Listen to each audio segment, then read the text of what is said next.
오늘 본문 말씀은 압살롬이 반역을 일으켰는데 압살롬의 반역으로 인해서 왕의 자리를 떠났던 다윗이 다시 귀환하면서 다시 왕의 자리로 돌아오면서 있었던 일을 기록하고 있습니다.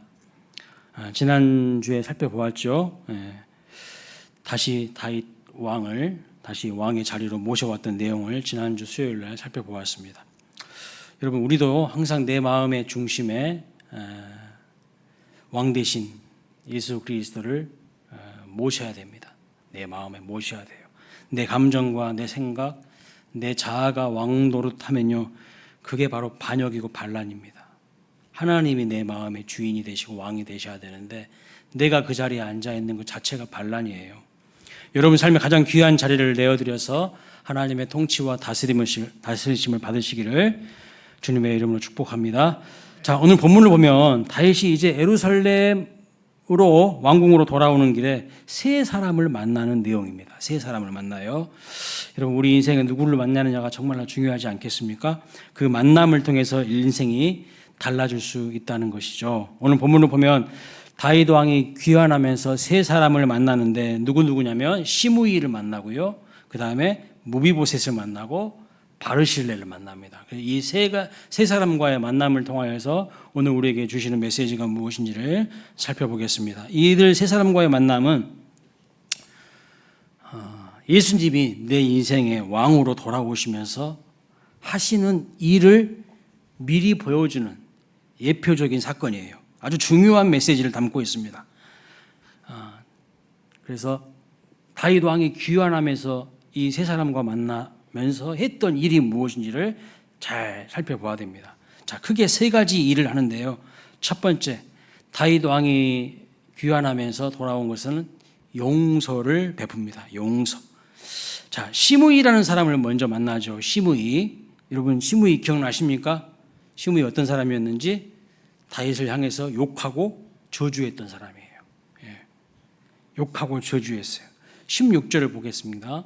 바후림에 있는 시므이가 유다 사람과 함께 다윗 왕을 맞으러 내려옵니다. 그런데 이 시므이는 과거에는 다윗이 어려워지니까 욕하고 막 저주했던 사람이거든요. 뭐라고 욕했습니까? 사무엘하 16장 7절 말씀 보세요. 피 흘린 자여, 비루한 자여, 가거라 가거라. 성경이니까 지금 곱게 표현해놨죠. 꺼져, 이 말이에요. 아주 다윗을 모욕하는 말을 한 거예요. 여러분, 우리는 말을 잘해야 됩니다. 함부로 남에 대해서 정죄해서는 안 돼요. 시므이가 다윗 왕이 쫓기는 신세가 되니까요, 저주하고 욕을 퍼부었어요. 그런데 이제 다윗이 다시 왕으로 복귀하잖아요. 압살롬이 죽고 반란이 실패하고 왕으로 복귀하니까 큰일 난 거예요. 큰일 난 거. 자기가 한 것이 있잖아요. 저주를 퍼붓고 욕을 했잖아요. 그래서 어떻게 합니까? 본문 17절 말씀 보세요.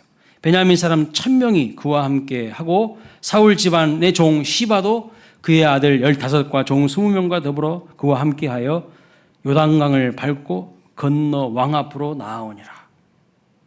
발이 빨라진 거예요. 다윗 왕이 다시 복귀한다고? 와, 큰일 난 거죠. 그래서 베냐민 사람 1000명을 데리고요, 또 시바도 데리고 옵니다.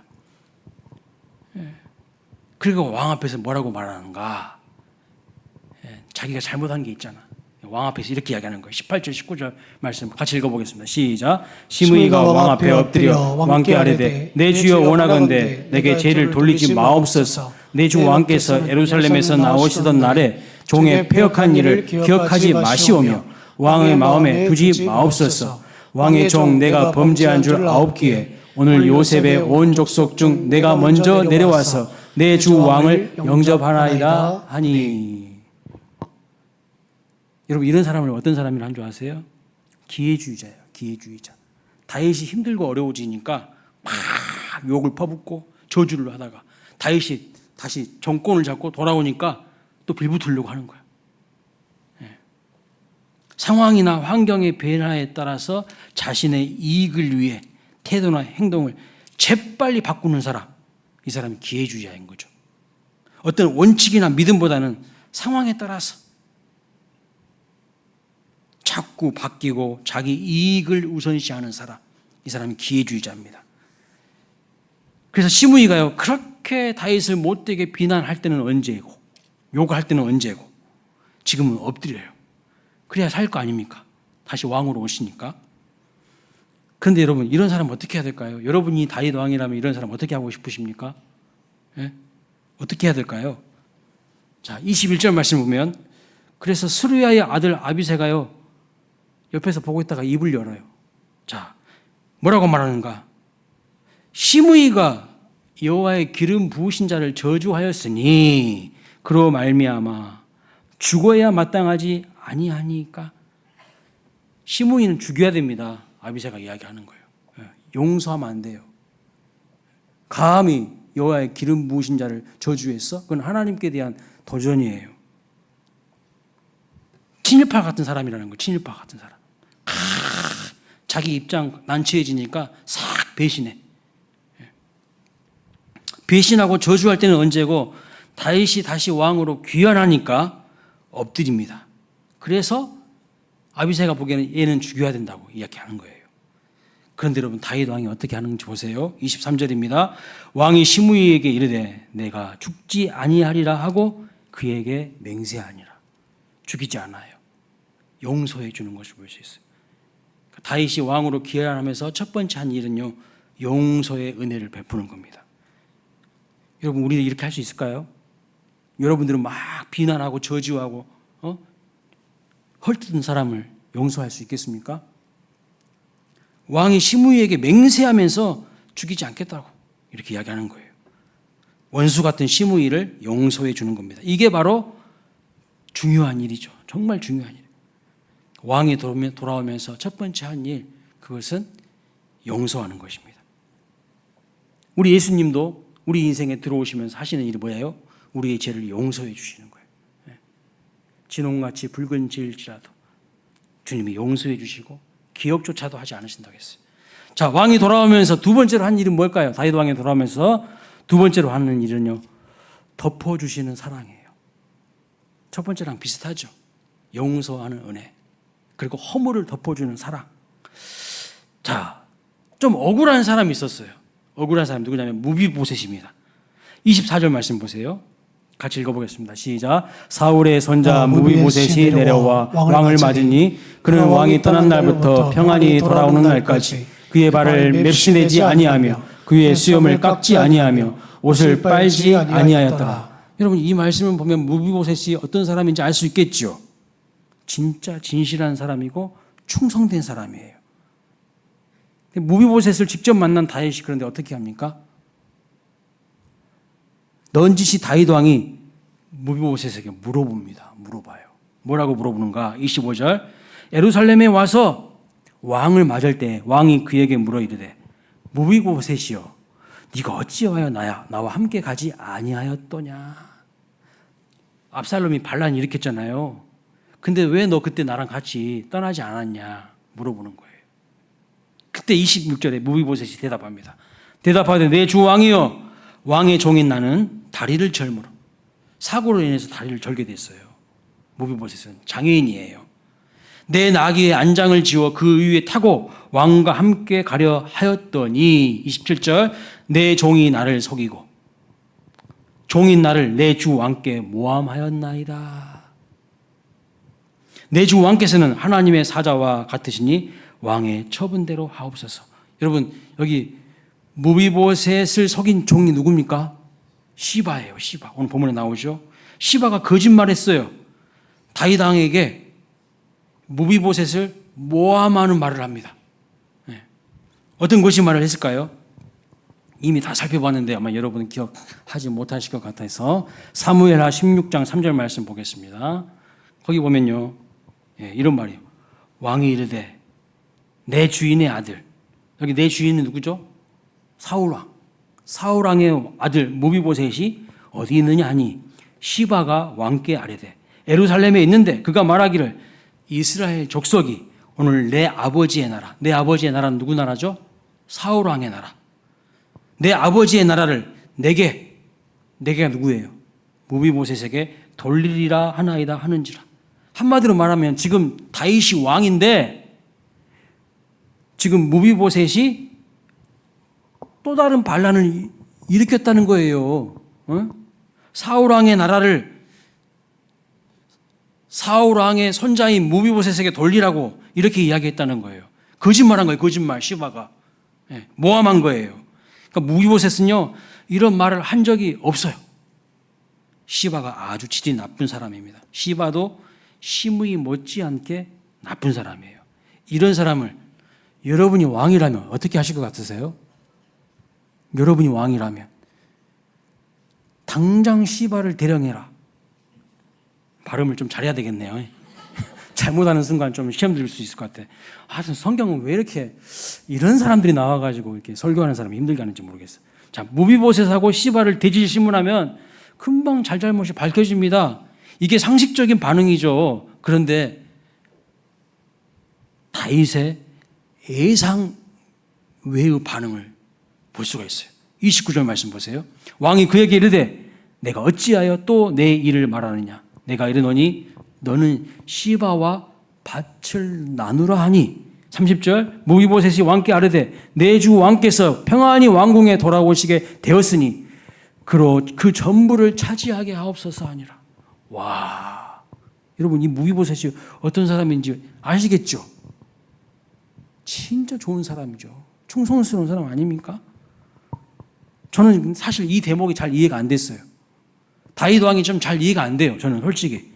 왜냐하면 여러분 시바가 거짓말한 정말 나쁜 놈 아닙니까? 모함한 나쁜 놈 아닙니까? 근데 시바가 무비보셋을 모함한 것이고 무비보셋은 억울한 일을 당한 거예요. 자기는 왕 될 마음이 전혀 없어. 무비보셋은. 근데 시바가 역적질한 거잖아요. 그러면 다윗 왕이 귀환하면서 시시비비를 딱 가려가지고 당장 시바를 감옥에 쳐넣어야 되는 거 아니겠습니까? 그렇죠.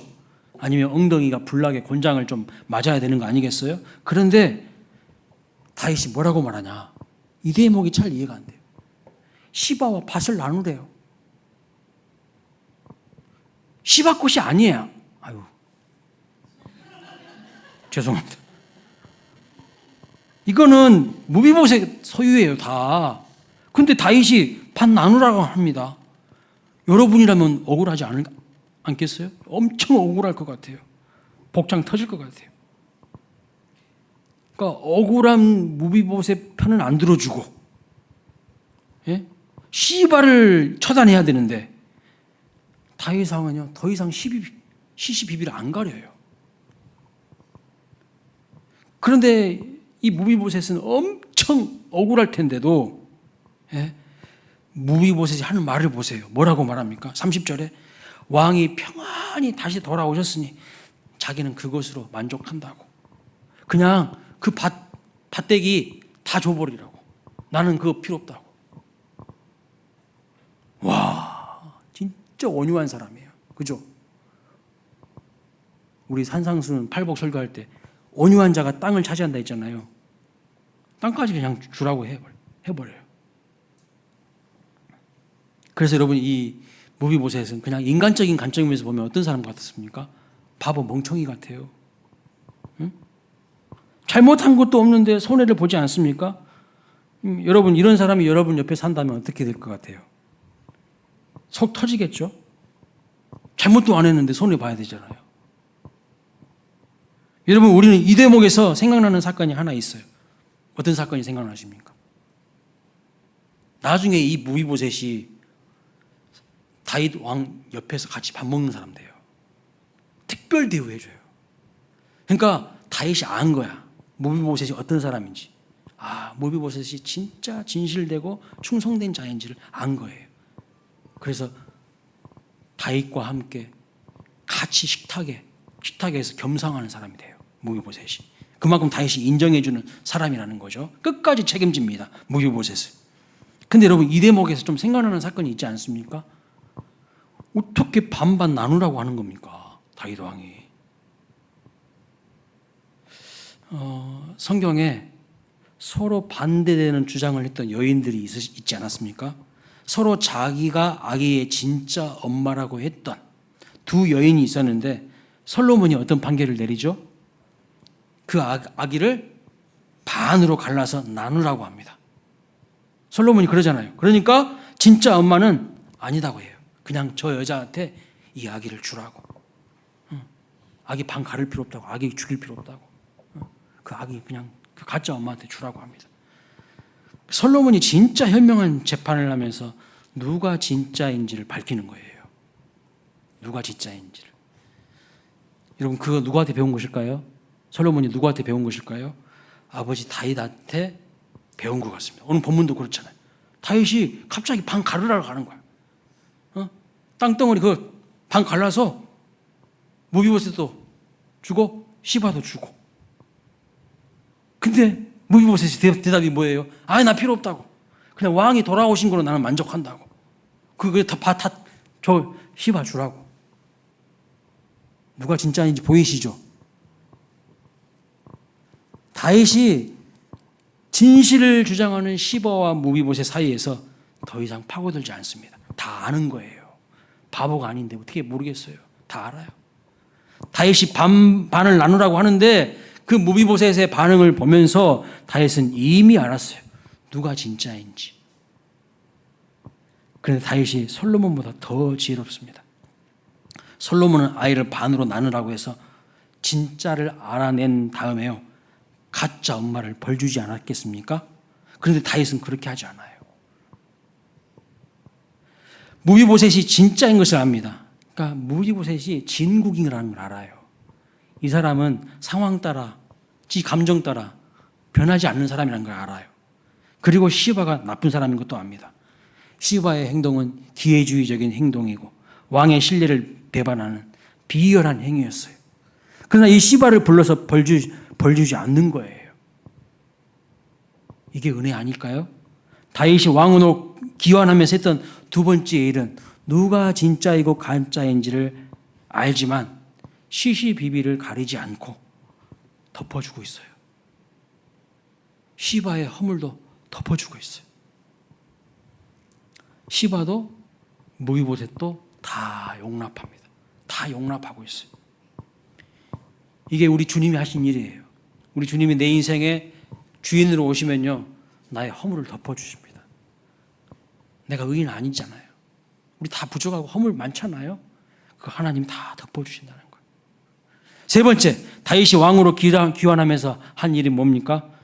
세 번째 사람을 만나는데요, 신실한 보응을 해주는 것을 볼 수 있어요. 세 번째 사람은 바르실레입니다. 바르실레. 31절, 32절 같이 읽어보겠습니다. 시작. 길르앗 사람 바르실레가 왕이 요단을 건너가게 하려고 노글림에서 내려와 함께 요단에 이르니 바르실레는 매우 늙어 나이가 80세라. 그는 큰 부자이므로 왕이 마하나임에 머물 때에 그가 왕을 공개하였더라. 그는 큰 부자이므로 왕이 마하나임에 머물 때 그가 왕을 공개했대요. 그러니까 다윗이 엄청나게 어려운 상황이에요. 지금 쫓기는 상황이에요. 압살롬이 쿠데타 반란을 일으켜가지고 쫓기는 상황인데 누가 도와줬냐? 바르실레가 도와준 거예요. 바르실레가 자기 목숨 걸고 도와준 거예요. 공개했다는 것은 뭘 의미하는 거죠? 잘 섬겼다는 거예요. 잘 섬겼다는 거. 자, 이 바르실레에게 다윗 왕이 이제 어떻게 했는지를 보십시오. 33절입니다. 왕이 바르실레에게 이르되 너는 나와 함께 건너가자. 예루살렘에서 내가 너를 공개하리라. 네가 나를 어려울 때 섬기고 공개해 줬지. 이제 내 차례야. 내가 너를 선대하고 너에게 큰 상을 줄 거야. 공개하고 싶다고 말하는 겁니다. 다윗 왕이 바르실레를 잘 섬기겠다는 뜻이에요. 힘들고 어려울 때 도와준 사람 두고두고 여러분 고마움을 잊을 수 없죠. 저는 여러분들이 참 고맙습니다. 힘들고 어려운 광일교회를 묵묵히 지키고 계신 여러분들이 참 고마워요. 반드시 하나님의 상급과 보상이 있을 겁니다. 다윗 왕이 지금 상 베풀겠다는 거예요. 네가 목숨 걸고 힘들고 어려울 땐 나를 도와줬지? 나 절대 그거 못 잊어. 내가 너를 보응하겠다고 이야기하는 겁니다. 그런데 여러분이라면 이렇게 왕이 이렇게 말하면 어떻게 할 것 같으세요? 아이고 이게 웬 떡이요. 좋아하실 것 같죠. 근데 바르실레가요 다윗 왕의 요청을 딱 사양해 버립니다. 진짜 멋진 사람이에요. 진짜 멋진 사람. 뭐라고 하냐면 자기 자신을 알아요. 자기 자신의 분수와 형편을 너무 잘 알아요. 그리고 왕에게 조금이라도 부담 안 주고 싶어 하는 사람이에요. 그러니까 뭐라고 말하냐면 나는 나이가 많으니까 못 간다는 거예요. 내가 따라가면 왕이 부담만 된다는 거예요. 진짜 충성스러운 사람 아닙니까? 진짜 속이 깊은 사람 아닙니까? 그래서 자기보다는 자기 아들의 이름이 뭐냐면 김함이에요. 김함. 그 자식에게 복을 주시고 자식에게 은혜를 베풀어 주실 것을 요청합니다.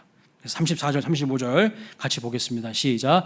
바르실레가 왕께 아뢰되 내 생명의 날이 얼마나 있사옵기에 어찌 왕과 함께 예루살렘으로 올라가리까. 내 나이가 이제 80세라 어떻게 좋고 흉한 것을 분간할 수 있사오며 음식의 맛을 알 수 있사오리까. 이 종이 어떻게 다시 노래하는 남자나 여인의 소리를 알아들을 수 있사오리까. 어찌하여 종이 내 주 왕께 아직도 누를 끼치리까. 내 주 왕께 아직도 누를 끼칠 수 있겠습니까? 진짜 겸손한 사람이죠. 멋진 사람이에요. 그러니까 바르실레는 진짜 겸손하면서도요 자기의 위치와 신분을 잘 아는 사람. 그러면서 자녀를 정말 사랑하는 부모입니다. 자녀를 너무 사랑해요. 그래서 다윗 왕에게 자기 아들 나에게 보상해 주시려거든. 나는 이제 늙었고 나는 됐으니까 나는 왕에게 부담되기 싫으니까 자기 아들 김함을 부탁을 하는 거예요. 그 38절 39절 보겠습니다. 왕이 대답하되 김함이 나와 함께 건너가리니 나는 내가 좋아하는 대로 그에게 베풀겠고 또 내가 내게 구하는 것은 다 너를 위하여 시행하리라 아니라. 백성이 다 요단을 건너매 왕도 건너가서 왕이 바르실레에게 입을 맞추고 그에게 복을 비니 그가 자기 곳으로 돌아가니라. 아멘. 그러니까 다윗 왕이 귀환하면서 한 세 번째 일은 무엇입니까, 여러분? 받은 은혜를 갚아주고 보상해주는 일을 한 겁니다. 내가 어려울 때 나를 도와줬던 그 사람들 축복해 주는 거예요. 근데 바르실레뿐만 아니라 바르실레의 자손까지도 다 챙겨주는 것이 보일 수 있어요. 오늘 우리는요 다윗이 왕으로 돌아오면서 행했던 세 가지 일을 알게 되었어요. 첫 번째는 용서하는 것입니다. 용서하는 것. 특별히 누구를 용서했습니까? 다윗 왕을 대놓고 저주했고 모함했던 그 시므이를 용서한 거예요. 이거 쉽지 않습니다. 누가 여러분 막 저주하고 욕하고 하는데 어떻게 용서해요? 근데 용서했어요. 근데 이 다윗 왕의 용서는요 예수님의 용서를 예표하고 있는 거예요. 예수님이 내 삶의 왕으로 오시면요 내 죄를 용서해 주셔요. 두 번째로 서로 첨예하게 대립하는 이 시바와 무비보셋을요 모두 다 받아주고 용납해 주시는 것을 볼 수 있고요. 시바의 허물을 또 덮어주십니다. 시시비비를 가리기보다는요 그냥 용납해 버려요. 받아주는 거예요. 세 번째는요 어려울 때 다윗 왕을 도왔던 바르실레에게 은혜를 갚고 보상을 해주고 복을 내립니다. 이렇게 해서 여러분 다윗은 누구를 얻을까요? 시므이를 얻고 무비보셋뿐만 아니라 시바를 얻고 바르실레와 그의 아들 김함까지도 얻는 것을 볼 수가 있어요. 다윗이 했던 이 세 가지 일은 우리 주님이 우리 인생에 들어오시면서 내 마음의 보좌에 앉으시면서 하시는 일이에요. 똑같아요. 그래서 의미가 있기 때문에 성경에 이렇게 자세하게 기록하고 있는 겁니다. 주님이 내 인생에 들어오시면서 하시는 세 가지 일, 주님은 여러분들을 용서하십니다. 용서하세요. 근데 어떤 분은요 자기가 자기를 용서를 못해요. 주님은 나를 용서하시는데 자기가 자신을 용서하지 못하시는 분들이 많이 있어요. 의외로.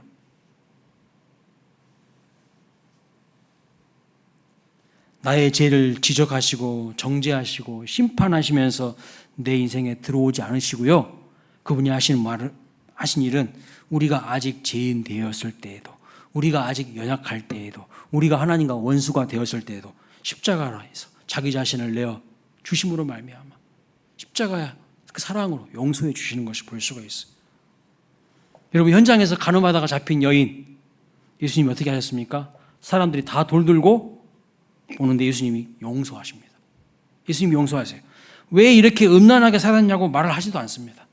왜 네 마음에 가짜 왕, 음란을 네 마음에 모시고 살았냐고 말하지 않으시고 예수님이 용서해 주시죠. 주님이 용납하시고 받아주십니다. 우리를 정죄하지 않으시고 용서하시면서 우리 마음에 들어오시는 거예요. 여러분, 고대 그리스 로마 신화 읽어보셨죠? 아마 한 번쯤은 다 보셨을 거예요. 거기에 나오는 신들 많잖아요. 그 신들 뭐 용서하는 신이 있습니까? 한 신도 없어요. 그리스 로마의 신화에 나오는 신들은요, 전부 질투하고 전쟁하고 복수하는 신들이에요.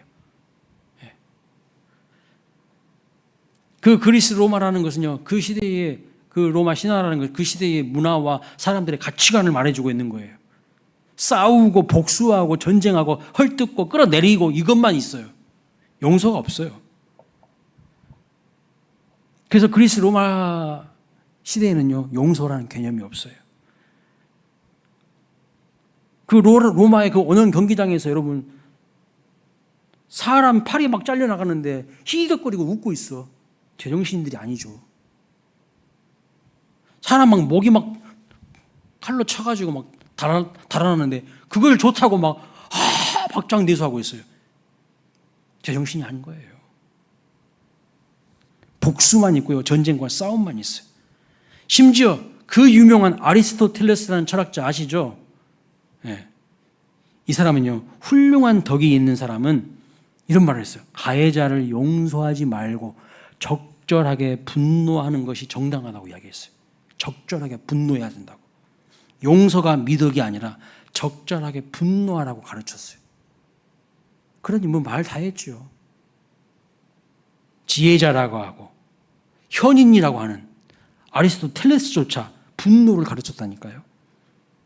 여러분, 그래서 인간이 만들어 놓은 철학이나 사상이나 개념에는 용서가 없어요. 용서가 없다고요. 악에는 악, 이에는 이죠. 세상에 용서라는 것은 없습니다. 용서는요, 오직 예수님을 왕으로 섬기는 사람에게서만 가능한 거예요. 심지어 예수를 믿는다는 이유로 박해했던 자들에게도 초대교회의 성도들은요, 복수하지 않았습니다. 복수하지 않았어요. 그러니까 세상의 관점에서 보면 어떤 사람들인 것 같아요? 바보예요, 바보. 거룩한 바보. 근데 여러분, 왜 이렇게 행동했을까요? 왜 그렇게 행동했을까요? 왜 이렇게 바보같이 행동했을까요? 그 이유는 자기 자신이 하나님 앞에 용서받은 죄인이라는 것을 깨달은 거예요. 내가 하나님께 용서받은 존재라는 것을 믿었기 때문입니다. 왜 용서가 기독교의 특징일까요? 하나님이 우리를 용서하시는 분이시기 때문입니다. 용서하실 뿐만 아니라 사랑하신다고 말씀하고 있어요.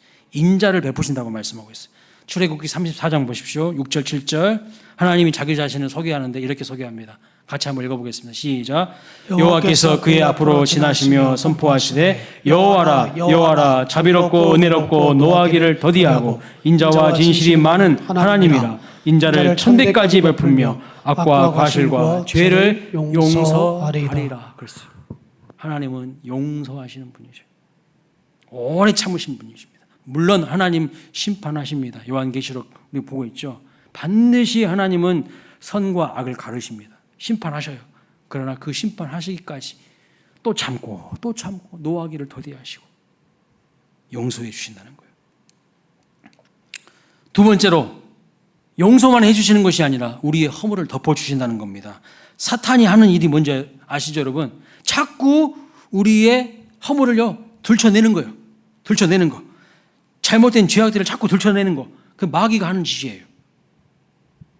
어떤 사람들은요, 유명한 연예인이 등장하면 과거에 못생겼던 시절에 그 성형 사진을요 어떻게 그렇게 잘 찾는지 찾아내서 다 까발려요. 들춰내. 우리 주님은 무비보셋도 이 시바 같은 사람도요 다 그냥 그 허물을 덮어주시는 것을 볼 수 있어요. 여러분, 주님은 우리의 죄를 기억하지 않으십니다. 동이 서에서 먼 것처럼 기억하지 않으십니다. 우리의 죄가 진홍같이 붉을지라도 양털같이 희게 될 것이라고 하셨습니다. 십자가에서 우리 주님이 하신 일은요, 우리의 모든 죄를 사하셨다는 겁니다. 우리는 용서받았습니다. 우리 스스로 막 정죄할 필요 없어요. 예수 안에 있으면. 그런즉 누구든지 그리스도 예수 안에 있으면 정죄함을 받지 않는다고 그랬어요. 자, 그리고 세 번째 우리 주님이 하신 일이 무엇이냐면 우리가 행한 작은 일 있잖아요. 그것에서 하나님이 보상해 주시고 기억해 하셨다가 복을 주신다는 거예요. 잘하였도다 착하고 충성된 종아, 내가 작은 일에 충성되었구나. 그러나 내가 너에게 큰 것으로 보상해 주겠다고 말씀합니다. 여러분, 작은 일에 충성해 보세요. 충성. 하나님은 크게 갚아주실 줄로 믿습니다. 맡겨주신 것 일에도요, 짜증내지 마세요. 불평 아닌 감사함으로 행할 때 그게 바로 축복받는 비결이에요. 근데 우리는 조금 하다가 자기 기분 안 맞으면 그냥 화를 확 내버려요. 특별히 가까운 사람에게 절대 여러분 속에 있는 그 안 좋은 것들 있잖아요. 그거 퍼붓지 마세요. 그 사람 죽으라는 뜻이야. 그거는. 남편은 아내한테 막 말로 함부로 막 퍼붓지 마세요. 아내도 남편한테 가깝다고 막 남편한테 막 함부로 말하지 마세요. 그 영혼 죽이는 거예요. 감사함으로 순종함으로 끝까지 충성해 보세요. 하나님 그걸 보고 계셨다가 반드시 여러분에게 크게 보상해 줄 줄 믿습니다. 하나님은 복 주신 분이라는 거예요. 세상을 창조하시고 제일 먼저 하신 일이 뭐라고요? 복 주셨다고 말씀드렸잖아요. 주일날. 노아를 방주에서 나오게 하시고 제일 먼저 하신 게 뭔지 아세요? 노아에게 복 주신 거예요. 아브라함을 믿음의 조상으로 부르시고 제일 먼저 하신 것이 뭘까요? 복의 근원으로 삼으시고 그에게 복 주신 거예요. 하나님은 복 주고 싶으신 분이에요. 근데 아무에게나 주시겠어요? 믿음을 보고 주시는 거예요. 충성된 마음을 보고 주시는 거예요. 예수님이 이 땅에 오셔서 제일 먼저 하신 설교는 회개하라는 거라고 말씀드렸죠. 그 다음 설교가 팔복설교예요. 복설교 하셨어요. 민수기 6장 24절부터 27절 말씀 같이 한번 읽어보겠습니다. 시작. 여호와는 내게 복을 주시고 너를 지키시기를 원하며 여호와는 그 얼굴을 내게 비추사 은혜 베푸시기를 원하며 여호와는 그 얼굴을 내게로 향하여 드사 평강 주시기를 원하노라 할지니라 하라. 그들은 내 이름으로 이스라엘 자손에게 축복할지니 내가 그들에게 복을 주리라. 이거는 구약의 제사장들이 백성들에게 하는 축도예요. 축도. 그러니까 하나님이 뭐라고 말하시냐면 복을 빌어주라는 거예요. 나는 복 주고 싶다는 거예요. 아까 다윗이 어려울 때 도와주었던 바르실레가 나는 나이가 너무 많다고 하니까 다윗이 그 바르실레의 아들 기맘을 축복해 주잖아요. 자식을 축복합니다. 여러분이 하나님 앞에서 작은 일에 충성할 때요, 하나님은 그것을 크게 보시고 누구에게 복 주시냐면 여러분 자식에게 복 주셔요. 여러분은 복 못 받는다 할지라도 여러분 자식에게 복이 흘러가요. 충성이 뭐냐? 환경과 상황이 어떠하든지 한결같은 마음으로, 변치 않는 마음으로 신실하게 주님 앞에 사명을 감당하는 겁니다. 내 기분 안 맞다고, 내 생각 안 맞다고 에잇! 막 질르는 그런 충성 아니에요. 내 마음의 보좌에 하나님이, 예수님이 앉아 계시잖아요. 그럴 수가 없어요. 그럴 수가 없다고요. 기분과 감정이 상해 있어도 자기 감정대로 반응하지 않고 하나님을 향한 믿음으로 반응하는 것이 충성입니다.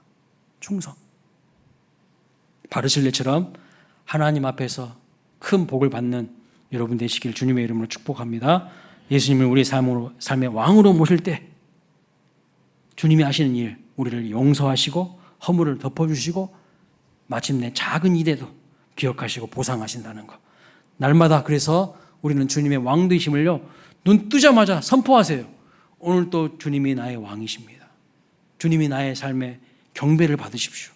내 마음의 문을 활짝 열고 이 믿음을요 고백하고 선포하셔야 돼요. 그럴 때요 마귀가 내 옆에서 이놈 딱 먹어야 되겠네 하고 기다리고 있다가도 이 선포를 딱 듣는 순간 도망가요. 근데 내 마음이 자꾸 내 자아가 막 왕노릇 하려고 하고 내 상한 감정이 막 왕노릇 하려고 하잖아요. 그러면 마귀가 딱 보고 아이고 이놈 보게 내가 딱 이 마음의 집에 들어가면 딱 좋겠네. 그래서 두고두고 후회할 일들을 하게 된다는 거죠. 날마다 주님의 왕되심을 선포하면서 이 하나님의 사랑을 날마다 경험하는 저와 여러분 되시기를 주님의 이름으로 축복합니다. 아멘.